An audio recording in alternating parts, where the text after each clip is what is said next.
Mark and Lisa had spent months planning the perfect surprise for Lisa's parents, Robert and Susan. It wasn't just a vacation, it was a dream come true. Robert, a retired history professor, had always wanted to see Paris, to walk through the halls of the Louvre, to stand in front of Notre Dame, and to finally visit the cafes he had read about in Hemingway's books. Susan, on the other hand, was more excited about the food and the atmosphere. She imagined sipping espresso on a quiet Parisian street, watching the world go by. But what made this trip truly special was the way Mark and Lisa had planned it. First-class tickets, a luxury hotel near the Seine, and a carefully curated itinerary that balanced sightseeing with relaxation. The tickets had not been cheap, but Mark and Lisa had saved up for this moment.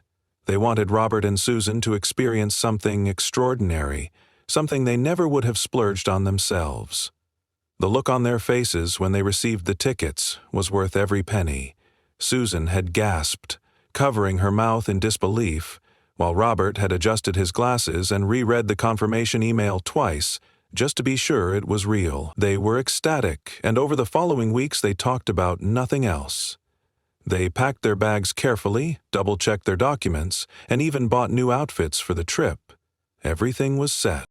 On the morning of their departure, Robert and Susan arrived at JFK Airport nearly 4 hours early, not because they had to, but because they wanted to savor every moment of this experience. They checked in at the first-class counter, where an attendant greeted them warmly, took their bags, and handed them their boarding passes. It was all going exactly as planned. They made their way through security without any issues, and then headed straight to the airline's exclusive first-class lounge. For Robert and Susan, this alone was a marvel. They were used to the chaotic crowds and uncomfortable chairs in the general waiting area, but this was something entirely different.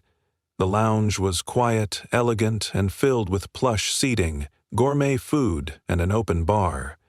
A polite server offered them champagne, and even though they rarely drank, they each took a glass, toasting to their adventure. "To Paris," Robert said, smiling.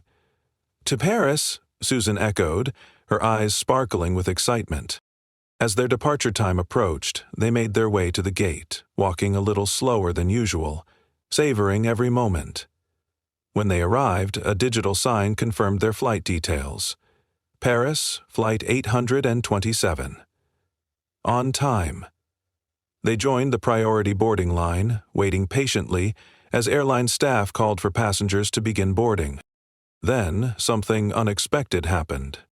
A gate agent approached them, her expression tense. "Mr. and Ms. Caldwell?" she asked. "Yes, that's us," Robert said, adjusting the strap of his carry-on bag. "I'm so sorry, but there's been a small issue with your seats," she said, her voice calm but rehearsed. Robert frowned. "What kind of issue?" The agent hesitated, glancing at her screen. "It looks like your seats were reassigned due to a system error." Susan's smile faded. "What do you mean, reassigned? We have confirmed first-class tickets." She reached into her bag and pulled out the printed email. "I understand, and I sincerely apologize," the agent said, nodding quickly. "Unfortunately, we no longer have first-class seats available on this flight." Robert and Susan exchanged confused glances. "That doesn't make any sense," Robert said. "We checked in hours ago. We were in the lounge. How do we not have seats?" The agent sighed, looking genuinely uncomfortable. "I completely understand how frustrating this must be. I've spoken to my supervisor, and we can offer you seats in economy on tomorrow's flight, or we can rebook you on a different airline." "Economy," Susan repeated, stunned. "We paid for first class. How did this happen?" The agent hesitated again, lowering her voice. "To be honest, I don't have the full details. All I know is that there was an overbooking issue and your seats were reassigned to other passengers." Robert felt a tightness in his chest. "What other passengers?" "I'm not allowed to disclose that information," the agent said quickly. "But I assure you, we're doing everything we can to accommodate you." Susan's face turned red with frustration. "You're offering us a coach seat on a flight tomorrow. We have a hotel reservation in Paris, plans. We can't just lose a whole day?" I understand, the agent said again, her voice starting to sound robotic. I can offer you a travel voucher for the inconvenience. Robert exhaled sharply, trying to keep his composure. We don't need a travel voucher. We need the seats we paid for. By now, other passengers had begun boarding, their priority status being called over the loudspeaker. The couple watched as a well-dressed businessman and a woman in a designer suit were led through the first-class entrance. Something about it felt wrong. Mark and Lisa, who had been tracking the flight online, were already celebrating the moment they would get a message from Robert and Susan saying they were in the air. Instead, they received a text from Susan. We've been bumped from first class. They're telling us we can't board. Call the airline now. Lisa's heart pounded as she read the message. She immediately grabbed the phone and called the airline's customer service line. After navigating a maze of automated menus, she finally reached a representative. My parents were just told at the gate that they lost their first-class seats, Lisa said, barely containing her frustration. We booked these months ago. What's going on? The representative, sounding as detached as the gate agent, replied, I'm sorry for the inconvenience. Let me check the reservation. Okay, I see that they were affected by an automatic rebooking due to operational needs. Lisa gritted her teeth. What does that even mean? Operational needs? They were in the lounge. They had their boarding passes. How does this happen? I understand your frustration, the representative said in the same hollow tone. Unfortunately, sometimes our system has to adjust seating assignments due to business class upgrades and priority passengers. Lisa's stomach dropped. So you're telling me my parents got kicked out of their seats because someone more important showed up? I wouldn't phrase it that way, ma'am, the representative said, as if reading from a script. But that's what happened, Lisa snapped. Meanwhile, back at the gate, Robert and Susan stood helplessly as the last of the first-class passengers boarded. We can put you on tomorrow's flight, the agent repeated, her voice softer now. Or I can offer a full refund. Robert shook his head, feeling humiliated. This was our dream trip, he murmured, barely able to process what was happening. The agent had nothing more to say. The doors to the jet bridge closed. The plane, their plane, began taxiing down the runway. And just like that, their dream of a perfect Parisian adventure was gone. Lisa barely slept that night. After spending hours on the phone with airline representatives, getting nowhere, she was seething. Every conversation had followed the same frustrating pattern. Empty apologies, scripted responses, and no real solutions.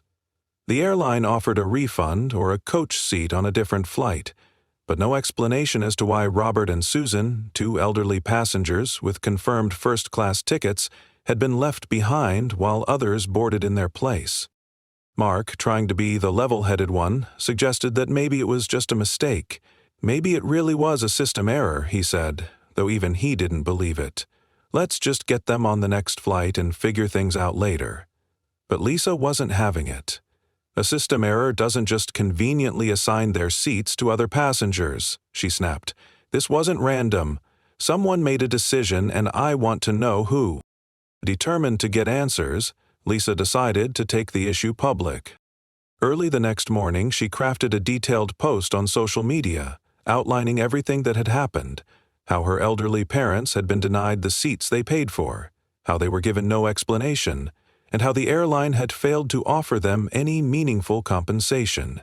She included a screenshot of the confirmation email, proving that the tickets had been booked months in advance. She ended with a simple question. How is this acceptable? The post started gaining traction almost immediately. At first, it was just friends and family expressing outrage in the comments. Then, a few people shared their own similar experiences. Stories of getting bumped from flights, of airlines prioritizing last-minute VIPs over paying customers. Within hours, the post had been shared hundreds of times. By the end of the day, it had gone viral. By the following morning, news outlets had started reaching out. A local journalist sent Lisa a message asking if she'd be willing to do an interview. Then a national travel blog picked up the story, calling it yet another example of airlines putting profit over passengers. People in the comments were furious, tagging the airline's official accounts, demanding answers. The hashtag Justice for Caldwells started trending. That was when things changed. Late in the afternoon, Lisa's phone rang. It was an unfamiliar number. "This is Lisa," she answered cautiously. "Miss Reynolds, this is Amanda Singh from Golden Star Airlines Corporate Relations," the voice on the other end said smoothly. "I wanted to personally reach out regarding your parents' recent travel experience. We've seen your concerns online, and I want to assure you that we take this very seriously." Lisa folded her arms. "You take it seriously now because people are talking about it." Amanda chuckled lightly, as if she expected the hostility. "I understand your frustration, and I truly apologize for any inconvenience your parents experienced. I'd like to go over some possible resolutions with you." Lisa wasn't interested in vague apologies. "I want to know what happened. Why were they bumped?" Amanda hesitated. "Unfortunately, I don't have all the details on that yet, but I can assure you that we are investigating." Lisa rolled her eyes. "You don't have the details? Your company stranded 2 senior citizens in an airport, reassigned their seats to someone else, and you don't have the details?" There was a pause. Then Amanda sighed. "Ms. Reynolds, off the record." "Oh, we're off the record now?" Lisa cut in. "I'd rather stay on the record." Amanda exhaled sharply. "Look, here's what I can say. When these kinds of reassignments happen, it's usually due to an operational decision at a high level. Sometimes, when we have high-profile passengers or last-minute changes, adjustments have to be made." Lisa's stomach dropped. "So you're admitting my parents were bumped for someone more important?" "I didn't say that. But that's what happened, isn't it?" Amanda hesitated just a moment too long. Lisa clenched her jaw. "Who made the decision?"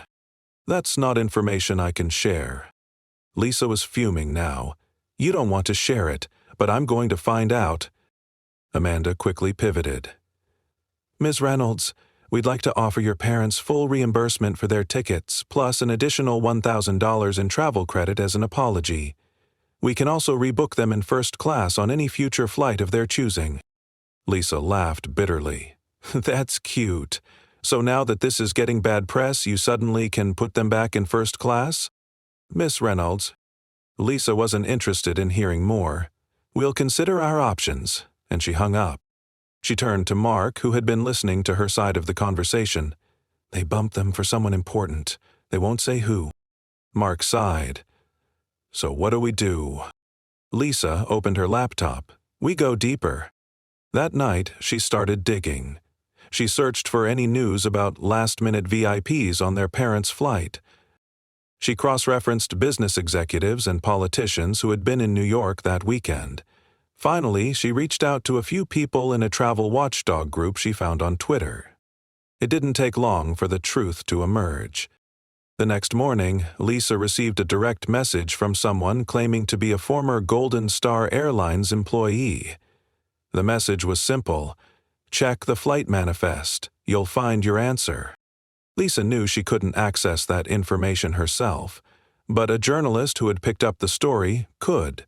She forwarded the message to him, and within hours she had a response. 2 of the first-class seats on that flight, Robert and Susan's seats, had been reassigned to last-minute VIP passengers. And those passengers? A high-ranking executive from a major tech company and his wife. Lisa felt a wave of fury wash over her. This wasn't a system error. It wasn't a mistake. It was a deliberate decision to prioritize wealthy, high-profile customers over 2 elderly passengers who had done everything right. She immediately called the journalist who had helped her. "We need to go public with this," she said. "People need to know." And so they did. The next morning, a major news outlet published an article. Golden Star Airlines CEO silent, as elderly couple bumped from first class for VIPs. The article detailed everything: the overbooking, the lack of explanation, the shady reassignment of seats. It also included an anonymous statement from a former airline employee, confirming that this was a common practice. The airline had a policy, though never officially acknowledged, of prioritizing certain high-profile passengers over standard first-class customers, even those who had booked months in advance. By noon, the airline was in full damage control mode. The CEO, Daniel Prescott, was forced to issue a public statement. Standing stiffly in front of the airline's corporate logo, he read from a prepared script. "We deeply regret the unfortunate incident that occurred with Mr. and Ms. Caldwell's travel experience. Golden Star Airlines is committed to providing the highest level of customer service, and we are reviewing our internal policies to ensure that situations like this do not happen again." It was a non-apology. He didn't take responsibility. He didn't admit fault. He didn't even mention the real reason Robert and Susan had been bumped. Lisa watched the statement with clenched fists. "This isn't over," she said. And she meant it. The public statement from Golden Star Airlines CEO Daniel Prescott did nothing to calm the storm. If anything, it made things worse. The carefully worded non-apology only fueled public outrage, and Lisa wasn't the only one who saw through it. Comments flooded in on social media, calling out the airline for its lack of accountability. They're only sorry because they got caught. This happens all the time, they just never get called out for it. Imagine saving up for first-class tickets, only to be told, "Sorry, we gave your seat to someone richer." Lisa scrolled through the responses, feeling a mix of vindication and frustration. People were angry, but Prescott's statement didn't provide any real answers. There was still no admission of wrongdoing, no explanation of how this had happened, and most importantly, no indication that Golden Star Airlines planned to change anything. She knew she needed to push harder. That afternoon, Lisa reached out to a consumer rights attorney, Jared Phillips, who had experience dealing with airline disputes.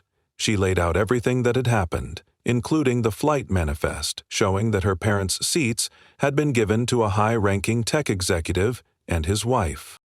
"This isn't just about a bad travel experience," she told him. "It's a pattern. They do this regularly." Phillips agreed. Airlines have gotten away with this for years because they hide behind legal loopholes. They call it operational necessity or seat reassignment due to unforeseen circumstances, but let's be real, it's about money and power. "So what can we do?" "Well," Phillips said, "you could sue them, but airlines have deep pockets and entire legal teams dedicated to making lawsuits go away. A single case like this, they'd bury it in paperwork. But if we can prove that this is part of a larger practice," Lisa caught on immediately, "a class action lawsuit." Phillips nodded. "If we can find enough passengers who've been affected by similar treatment, we can build a case. The problem is most people don't keep records or fight back. They accept the refund, take the travel credit, and move on." Lisa exhaled, thinking. Then she pulled up her social media post, which had now been shared over 500 times. "I don't think we'll have trouble finding people." She updated her post with a new message. "If you've ever been bumped from a flight because of operational necessity, especially if it was a first-class seat, DM me. We're gathering stories." The response was overwhelming. Within hours, Lisa's inbox was flooded with messages. People from all over the country, and even some international travelers, shared eerily similar experiences. Some had been forced to downgrade from business to economy. Others had been left stranded overnight without hotel compensation. A few had even been denied boarding altogether, just like Robert and Susan. One story stood out. A woman named Angela had booked a first-class ticket for her honeymoon flight to Rome, only to be bumped to coach at the last minute. When she arrived at her destination, she found out that her seat had gone to a major corporate executive and his assistant. "They offered me a $500 voucher like that was supposed to make up for it," she wrote. "I was too exhausted to fight at the time, but I never forgot how humiliated I felt." Lisa forwarded the messages to Phillips. "This is bigger than I thought," she wrote. Phillips agreed. "I'll start compiling these into an official complaint. Keep collecting stories." Meanwhile, journalists continued digging into Golden Star Airlines' internal practices. A major investigative news outlet picked up the story and managed to obtain leaked internal emails from an anonymous source. The emails were damning. One exchange, between a regional operations manager and a senior executive, explicitly discussed prioritizing high-value corporate clients over regular first-class passengers. "If we need to bump someone, start with non-corporate bookings. We can always offer them a voucher or rebooking. Just make sure VIPs get their seats. Prescott doesn't want any complaints from the execs." Lisa's heart raced as she read it. This was proof. They did this on purpose. It wasn't just about occasional overbooking. It was a policy. The news article exposing the leaked emails was published the next morning. Leaked memos reveal airline's secret policy. First-class passengers regularly bumped for VIPs. The backlash was immediate. Golden Star Airlines social media accounts were bombarded with furious comments. Consumer advocacy groups demanded an investigation. Legal experts weighed in, with some arguing that the practice could be considered fraud if passengers were knowingly sold tickets for seats the airline never intended to honor. For the first time, Golden Star Airlines seemed rattled. Prescott, who had tried to keep a low profile, was suddenly being hounded by reporters. He refused to answer questions at first, but pressure mounted. Then, 2 days later, he agreed to a live televised interview. Lisa and Mark watched from their living room as Prescott sat stiffly across from the news anchor. He looked polished, professional, every inch the corporate CEO. But there was a nervousness in his posture that hadn't been there before. The anchor wasted no time. "Mr. Prescott, leak internal emails suggest that Golden Star Airlines has a policy of prioritizing VIP and corporate clients over regular first-class passengers, even when those passengers have confirmed tickets. Do you deny this?" Prescott kept his expression neutral. "We deeply regret any inconvenience that may have been caused to our valued customers. Golden Star Airlines is committed to providing exceptional service." The anchor cut him off. "That's not an answer. Do you deny that this is a policy?" Prescott hesitated. I wouldn't characterize it that way." "So you're saying the leaked emails are fake?" "I'm saying that sometimes operational decisions have to be made in real time to ensure the best possible service for all of our customers." Lisa groaned. He was dodging. The anchor didn't let up. "Mr. Prescott, do you believe it's fair to sell first-class tickets to customers like Robert and Susan Caldwell only to bump them at the last minute in favor of a corporate executive?" Prescott shifted in his seat. "We are reviewing our internal policies to ensure that situations like this don't happen again." "So you admit it did happen?" Another hesitation. "We acknowledge that there have been instances where reassignments occurred due to operational needs." Lisa's phone buzzed. Phillips had texted her. He'd just admitted it. The interview ended with a weak promise from Prescott that Golden Star Airlines would be re-evaluating its policies. But the damage was done. Within an hour, Golden Star Airlines' stock price dropped by nearly 5%. Consumer protection agencies announced they would be looking into possible deceptive practices. Several passengers who had been bumped in similar situations announced they were joining the class action lawsuit. Lisa watched it all unfold, her anger now mixed with something else: satisfaction. For the first time, it felt like something was actually changing. But she also knew one thing for certain. Daniel Prescott wasn't done fighting, and neither was she. The fallout from the leaked emails and Daniel Prescott's disastrous interview sent shockwaves through the airline industry. Consumer advocacy groups demanded stricter regulations on seat reassignments. Government agencies hinted at potential investigations, and the class action lawsuit against Golden Star Airlines grew larger by the day. But Lisa knew that corporations as big as this one didn't go down easily. Prescott wasn't the type to roll over and admit defeat. He was going to fight back. The only question was how. Lisa didn't have to wait long for her answer. 3 days after the interview, she woke up to find her inbox flooded with new messages. But this time, they weren't from frustrated passengers. Instead, they were from reporters asking for a comment on Golden Star Airlines' official response to the controversy. Confused, she clicked on the first article she saw. Golden Star Airlines accuses passenger advocate of smear campaign. Questions motives behind viral story. Lisa's stomach dropped as she skimmed the article. The airline's PR team had gone on the offensive, accusing her of spreading misleading narratives to gain social media clout. They didn't deny that Robert and Susan had been bumped from their seats, but they insisted that it had been a routine operational adjustment, not part of any malicious pattern. Even worse, they were now implying that Lisa had exaggerated her claims to push a personal agenda. She clenched her jaw, scrolling further. While we regret any negative experiences our customers may have faced, we believe the recent public discourse has been driven by individuals with a clear intent to damage our company's reputation. We encourage passengers to rely on official airline communications rather than social media speculation. Lisa let out a bitter laugh. So now I'm the bad guy? Mark, who had just walked into the room, frowned as he read over her shoulder. They're trying to flip the script. If they make you look unreliable, they think they can kill the lawsuit before it even starts. Lisa's hands trembled as she typed a response on her phone.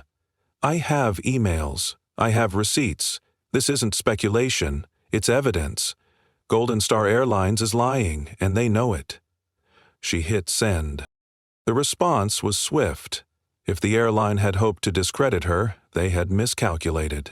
People were furious. Lisa's supporters flooded social media with screenshots of their own experiences. More passengers came forward with documentation showing similar incidents.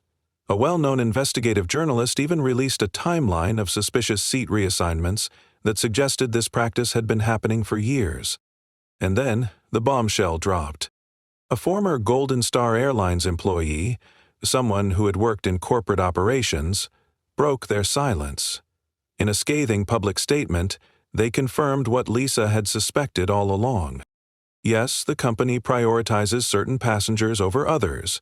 Yes, first-class seats are sometimes reassigned to high-value corporate clients. No, it's not random, and no, it's not a mistake. It's policy. The story exploded.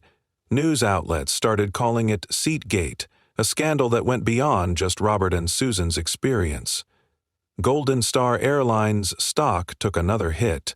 Government officials started making noise about consumer protection hearings.